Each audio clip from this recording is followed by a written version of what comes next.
Steve in Ohio. Steve, you are on Skeptic Generation.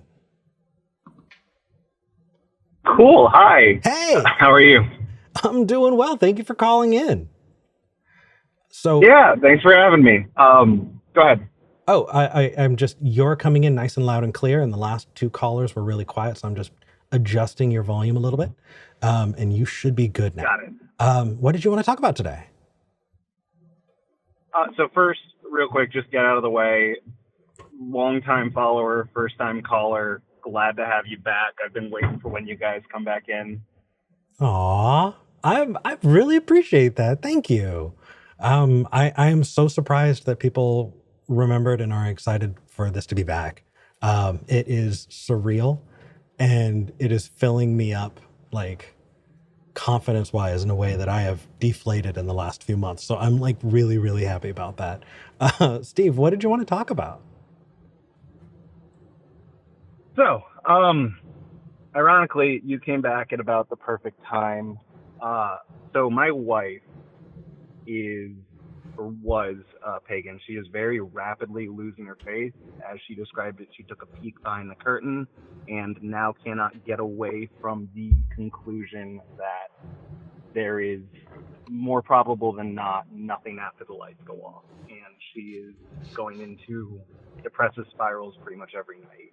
Yeah. I'm helping her the best I can with like the philosophers like Alan Watts that I went into when I first started going through it. Sure. But it's only doing so much for her. I don't know what to do. Is your wife watching, or is this a video that you're going to show her? Possibly, depending. I'm not sure if I'm going to show her. I might recommend it. I don't know how she'll feel about disclosing this. I totally understood. You know, without her being the one to talk about it, but I want to help. Yeah. So the first thing that has helped in my experience is affirmation. Not only is it something that I personally remember and was very depressed about, but it feels like every major philosopher has talked about this too. You know, you have this feeling, Socrates, right? Going back to the Greek philosophers, he would ask people, why is this? Why, trying to get to the underpinnings of why we do what we do, and not trying to rely on tradition or custom or anything like that. And when you get to the bottom of it, just like a 2-year-old, and you say, why enough, you get to, I don't know. And that I don't know at the bottom of pretty much everything. It's called aporia. And it is this sinking feeling. It's this, it causes this, it does not feel good. And I think part of that is something that I've experienced and a lot of people experience when it comes to, having a fundamental shift in the way that you understand the world. And then when it comes to like the French philosophers, and when you're talking about nihilism and responses to nihilism, like existentialism, and just like that whole group, there was another word, and it is when the bottom falls out from under your understanding of morals and ethics, right? Because if you've lived your whole life and you think that a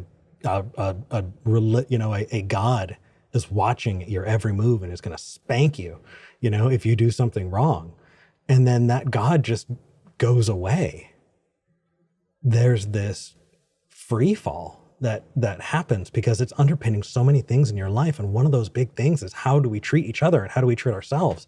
And that's called anomie, and so ANOMIE.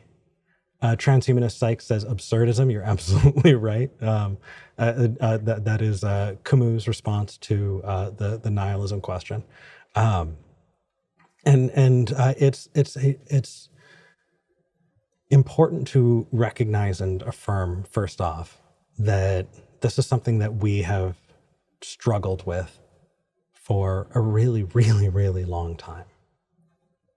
And moving forward from there, my suggestion is to frame this as an opportunity. So I don't go in for Sartre on everything. I don't go in on existentialism too much, but I feel like that's a really good place to jump in. Sartre said that if no one else is giving you, if there's not some outside source giving you purpose, make one. Decide what purpose you're going to fill. Maybe it's religion, maybe it's something else. But deciding what you're living for, what has that purpose, that value for you. I feel like when I have taken that advice and succeeded on the things that I have, gone for and strove for, it was way more rewarding because I was the one who set that goal for myself, and I didn't feel like I was checking off somebody else's checklist. I wasn't living on somebody else's schedule, but I was creating the schedule for myself. And when I achieved on it, it felt like it's hard to describe, but it is a wonderful feeling. I think that this feeling of despair when it comes to losing your understanding of the world by deconstructing your faith is entirely reasonable. It's entirely understandable. I've heard people say it. I've even said it as, breaking your leg to sell you a crutch, right? When the crutch goes away, you're like, my leg was broken, but that's only because you were told that you were broken. Telling you you're sick to sell you the medicine. The fact is, it's kind of funny. She go ahead. Described it as she has now lost one of her lower legs, and people are trying to give her a prosthetic. Yeah. She's upset that she can't get her leg back. Absolutely. And part of it is it's going to take a long time to really come to terms with the fact that that is a leg that you were told you were missing, but you never had. You know what I mean? Yeah. Okay. Thank you. Yeah, and it's really, really tough to do, and it hurts. And so, affirming that, yeah, it hurts, I think is really, really important, because for a whole lot of us going through this alone, sucks. And having you there with her, I think, is really awesome. So I'm looking forward to the direction she takes, and it doesn't need to be the same direction that you went, but be there for her when it comes to, well, of course you're her partner. I'm not gonna, but when it comes to having good reasons for what you believe, you know what I mean?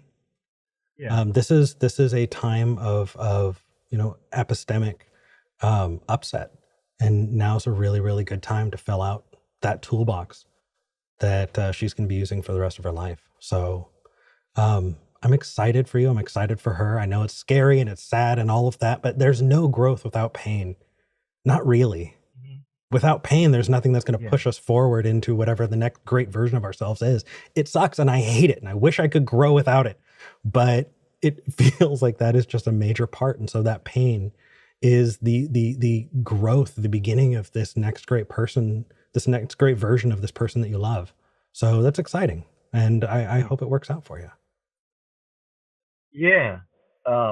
Luckily she's never struggled, even when she was deeply into paganism, with having her own purpose and her own control. Right now, it's just the one hurdle of she's not okay, not existing. But I think this has helped give me some new tools to use, so thank you so much. Yeah, some things that have helped me is one of them that I remind myself is I was not sad that I didn't exist before I was born. There's that. And just, I know that this is your wife, but there is a book right off screen that I'm going to grab. 1 second. Oh, heck yeah. It's a kid's book. So when it comes to fear of death and not existing, there's an Elephant and Piggy book called We Are in a Book, where Piggy realizes that they're in a book and that book is going to end, and Piggy is freaking the fuck out.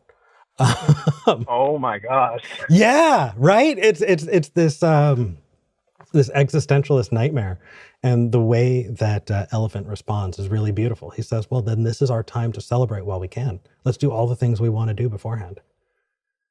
You know, Oh, I am going to deep dive into this. Thank you so much. absolutely. It is like a 2-3 minute read, but it's really really sweet, and I loved it so much that I bought it and I've got it on the shelf next to me. So I know I could come up with a whole bunch of other things, but feel free to Yeah. call back and have an awesome rest of your day.